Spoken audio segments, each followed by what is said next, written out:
नमस्कार बंधुरा नतून एक भिडियोते आपनादेर प्रत्येके जानाई स्वागतम। এই মুহূর্তে আবহাওয়ার গুরুত্বপূর্ণ আপডেট নিয়ে চলে এলাম। কলকাতা সহ দক্ষিণবঙ্গের একাধিক জেলায় দিনের সর্বোচ্চ তাপমাত্রা বৃদ্ধি পাচ্ছে, একই সঙ্গে রাতের সর্বনিম্ন তাপমাত্রা কিন্তু বাড়ছে।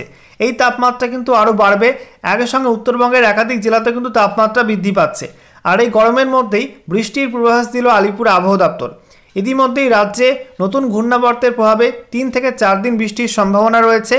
সেই সঙ্গে জানিয়ে রাখি, একাধিক জেলাতে 30 থেকে 40 কিলোমিটার প্রতি ঘন্টা গতিবেগের ঝড়ের সম্ভাবনার কথা বলা হয়েছে এবং বেশ কয়েকটা জেলাতে 40 থেকে 50 কিলোমিটার প্রতি ঘন্টা গতিবেগের ঝড়ের সম্ভাবনার কথা বলা হয়েছে এবং সেই সঙ্গে বজ্রবিদ্যুৎ সহ বৃষ্টিপাতও হতে পারে এবং তার জন্য ইয়েলো অ্যালার্ট বা হলুদ সতর্কবার্তা জারি করেছে আলিপুর আবহাওয়া দপ্তর।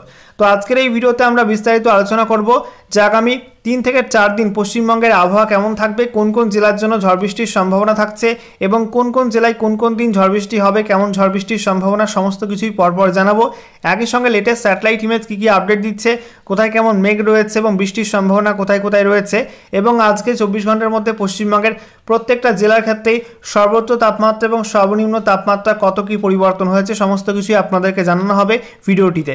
তো ভিডিওটি ভালো লেগে থাকলে এবং ইনফরমেটিভ বলে মনে হলে অবশ্যই আপনারা ভিডিওটা একটি করে লাইক করে দেবেন, অবশ্যই ভিডিওটি প্রচুর শেয়ার করবেন। সেই সঙ্গে নতুন দর্শক হয়ে থাকলে লেটেস্ট ভিডিওর আপডেট সবার প্রথমে পাওয়ার জন্য চ্যানেলটিকে সাবস্ক্রাইব করে নিয়ে পাশে থাকা বেল আইকনে ক্লিক করে অল নোটিফিকেশন অপশানটিকে অন করে রাখবেন। লেটেস্ট আপডেট আপনারা সবার প্রথমে পেয়ে যাবেন এবং সেই সঙ্গে আমাদের ভিডিওটি আপনি এই মুহূর্তে কোন জেলা থেকে দেখছেন অবশ্যই কিন্তু আপনাদের জেলার নামটি কমেন্ট বক্সে লিখে জানিয়ে দেবেন, তাহলে আপনাদের জেলার আবহাওয়ার খবর দিতে আমাদের সুবিধা হবে। তো বন্ধুরা, প্রথমে আমরা দেখে নেব আজকে এই মুহূর্তে লেটেস্ট স্যাটেলাইট ইমেজ, উপগ্রহ চিত্র, আবহাওয়া সংক্রান্ত কী কী নতুন আপডেট দিচ্ছে। আমরা প্রথমে নজর রাখবো পশ্চিমবঙ্গের দিকে। এই মুহূর্তে আপনারা দেখতে পাচ্ছেন দক্ষিণবঙ্গের আকাশ কিন্তু পরিষ্কার, মোটের ওপর পরিষ্কার আবহাওয়া দক্ষিণবঙ্গের একাধিক জেলায়, বিশেষ করে কলকাতা, হাওড়া, এদিকে উত্তরবঙ্গ, দক্ষিণ 24 পরগনা, পূর্ব মেদিনীপুর, পশ্চিম মেদিনীপুর, ঝাড়গ্রাম, পুরুলিয়া, বাঁকুড়া, পশ্চিম মেদিনীপুর, সেই সঙ্গে আমরা দেখতে পাচ্ছি পশ্চিম বর্ধমান, পূর্ব বর্ধমান, হুগলি, বাঁকুড়া, নদিয়া, মুর্শিদাবাদ, বীরভূম, প্রত্যেক জেলায় কিন্তু পরিষ্কার আবহাওয়া। হালকা কিছু মেঘ রয়েছে, একদম হালকা চালদার মতো মেঘ রয়েছে বর্ধমান জেলা, সেই সঙ্গে বাঁকুড়া এবং হুগলি জেলার কিছু কিছু অংশে, তবে সেগুলো কিন্তু বৃষ্টির মেঘ না। একই সঙ্গে মুর্শিদাবাদের ওপরের অংশে হালকা কিছু মেঘ রয়েছে। এছাড়া আমরা দেখতে পাচ্ছি এই মুহূর্তে উত্তরবঙ্গে মালদা, উত্তর দিনাজপুর, দক্ষিণ দিনাজপুরে পরিষ্কার আবহাওয়া রয়েছে, একদম হালকা লেভেলের কিন্তু চাঁদোয়ার মতো হালকা মেঘ রয়েছে কোনো কোনো অঞ্চলে। এছাড়া ভারী মেঘ আমরা লক্ষ্য করতে পারছি উত্তরবঙ্গের একাধিক জেলায়, বিশেষ করে দার্জিলিং, কালিম্পং, আলিপুরদুয়ার, জলপাইগুড়ি, কোচবিহার এইসব জেলায় কিন্তু ছড়িয়ে ছিটিয়ে মেঘ রয়েছে। বেশি মেঘ আমরা দেখতে পাচ্ছি দার্জিলিং, কালিম্পং আর আলিপুরদুয়ার জেলাতে, ঠিক আছে। এবং বৃষ্টির সম্ভাবনা কিন্তু আজকে রাতে রয়েছে একাধিক জেলায়, পাহাড়ি এবং সেই সঙ্গে উত্তরের সমতলভূমি অঞ্চলে কিন্তু বৃষ্টির সম্ভাবনা রয়েছে বজ্রবিদ্যুৎ সহ। দেখতেই পাচ্ছেন দার্জিলিং, সেই সঙ্গে শিলিগুড়ি, কার্শিয়াং, নকশালবাড়ি, এদিকে আমরা দেখতে পাচ্ছি লাভা, সেই সঙ্গে কালিম্পং, এদিকে আমরা দেখতে পাচ্ছি আলিপুরদুয়ার, কোচবিহার, ধূপগুড়ি, জলপাইগুড়ি, প্রত্যেক জায়গায় কিন্তু মেঘ রয়েছে এবং বৃষ্টিপাতের সম্ভাবনা জোরালো রয়েছে। এদিকে আমরা দেখতে পাচ্ছি আসাম সহ উত্তর পূর্ব ভারতের একাধিক রাজ্য কিন্তু মেঘাচ্ছন্ন আকাশ, বিশেষ করে আসামের বিস্তীর্ণ অঞ্চল জুড়ে এবং সেই সঙ্গে অরুণাচল প্রদেশের বিস্তীর্ণ অঞ্চল জুড়ে কিন্তু মেঘলা আকাশ রয়েছে, তবে মেঘের পরিমাণ কম রয়েছে ত্রিপুরাতে। এছাড়া আমরা দেখতে পাচ্ছি এই মুহূর্তে উত্তর ভারত এবং সেই সঙ্গে উত্তর পশ্চিম ভারতের একাধিক রাজ্যে কিন্তু হালকা মেঘাচ্ছন্ন আকাশ রয়েছে পশ্চিমী ঝঞ্ঝার কারণে।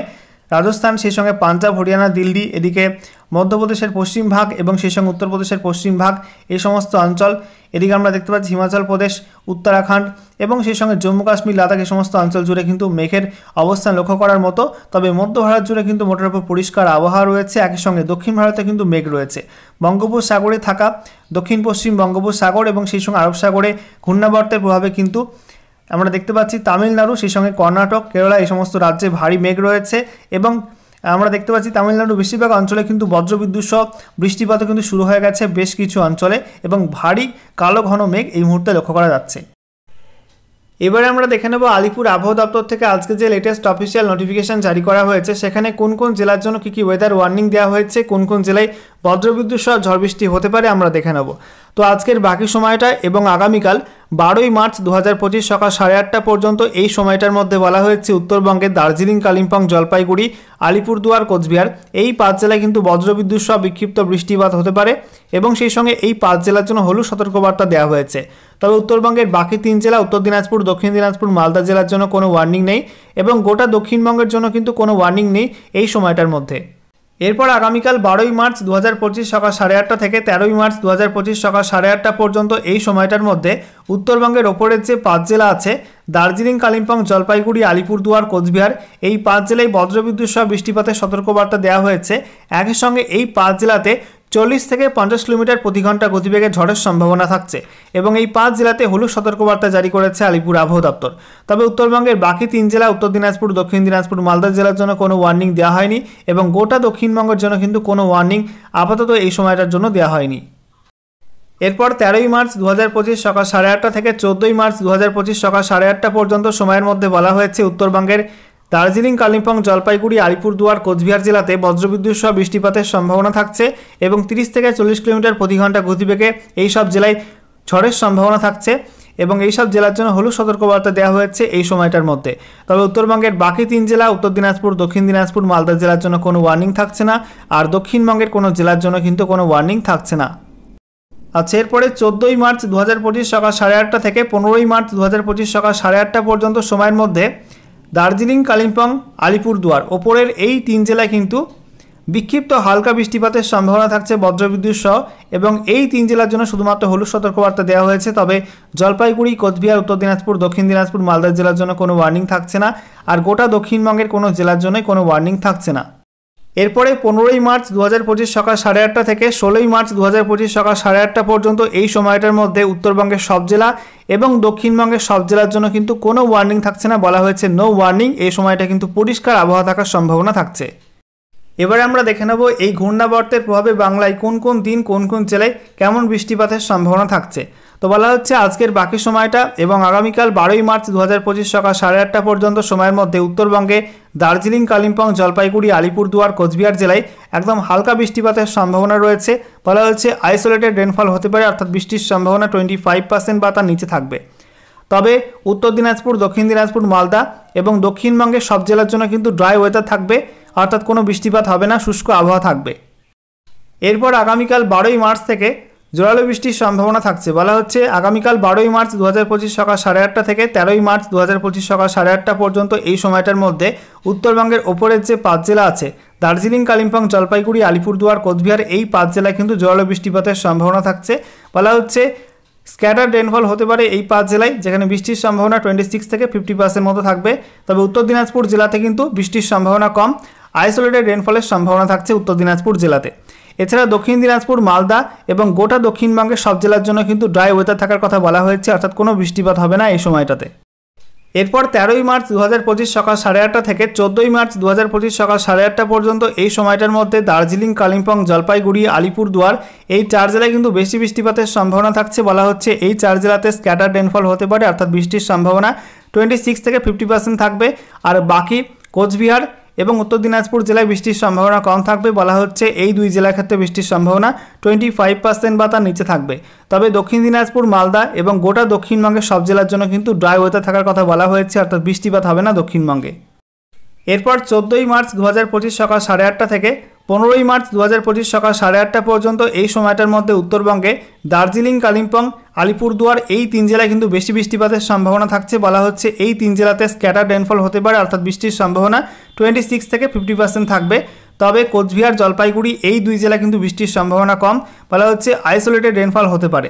এছাড়া উত্তর দিনাজপুর, দক্ষিণ দিনাজপুর, মালদা এবং গোটা দক্ষিণবঙ্গ জুড়ে কিন্তু ড্রাই ওয়েদার থাকার সম্ভাবনা রয়েছে, অর্থাৎ কোনো বৃষ্টিপাত হবে না দক্ষিণবঙ্গে।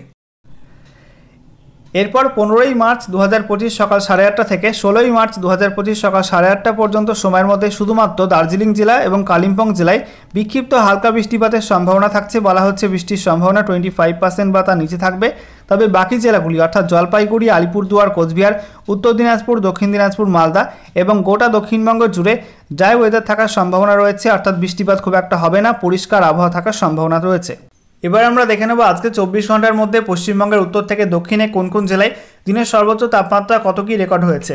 তো দেখতেই পাচ্ছেন উত্তরবঙ্গের দার্জিলিং পিটি ওল্ড সেখানে বলা হয়েছে 19 ডিগ্রি সেলসিয়াস, কালিম্পংয়ে 20 degree, Darjeeling 18 degree, Bagdogra 32.4 degree, Pundibari MFU 31.2 degree, Jalpaiguri 32.3 degree, Coochbehar 31.3 degree, আলিপুরদুয়ারে 30 degree, Raiganj 32.9 degree, Majhian MFU 31 degree, বালুরঘাটে 32 ডিগ্রি, মালদায় 32.3 ডিগ্রি, বহরমপুরে 31.6 ডিগ্রি, কৃষ্ণনগরে 33 degree, Kalyani 34 degree, Suri 34 degree, Sriniketan 32.4 degree, Bardhaman 34 degree, মগরাতে 33.5 degree, Panagarh 34.6 degree, Asansol 33.7 degree, পুরুলিয়াতে 34.7 ডিগ্রি, বাঁকুড়ায় 34.7 ডিগ্রি, ব্যারাকপুরে 34.2 ডিগ্রি, দমদম 34.4 ডিগ্রি, এদিকে মেদিনীপুরে 32.3 degree, Jhargram 34 degree, Uluberia 32.5 degree, কলকাতায় 32.4 ডিগ্রি, ডায়মন্ড হারবার 34.6 ডিগ্রি, হলদিয়াতে 33.6 degree, Kalaikunda 34.4 degree, Kharagpur MFU 33.2 degree, Digha 32.7 degree, Kanthi 31 degree, Canning 32.4 degree, Kakdwip MFU 33 degree এবং সাগর আইল্যান্ডে 31 ডিগ্রি সেলসিয়াস তাপমাত্রা রেকর্ড হয়েছে।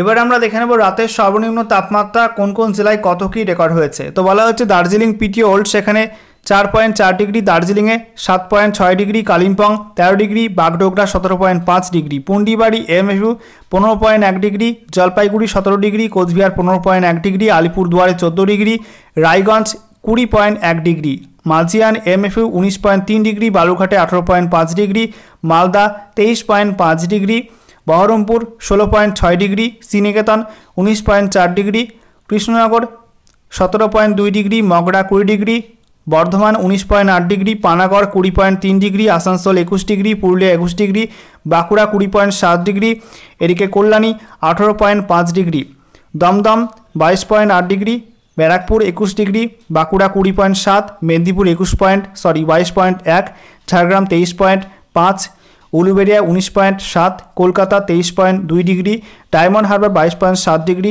হলদিয়া 23.1 degree, Kalaikunda 21 degree, Kharagpur MFU 19.5 degree, Kanthi 20.6 degree, Canning 20.6 degree, Kakdwip MFU 20.5 degree এবং দীঘাতে 22.6 ডিগ্রি তাপমাত্রা রেকর্ড হয়েছে।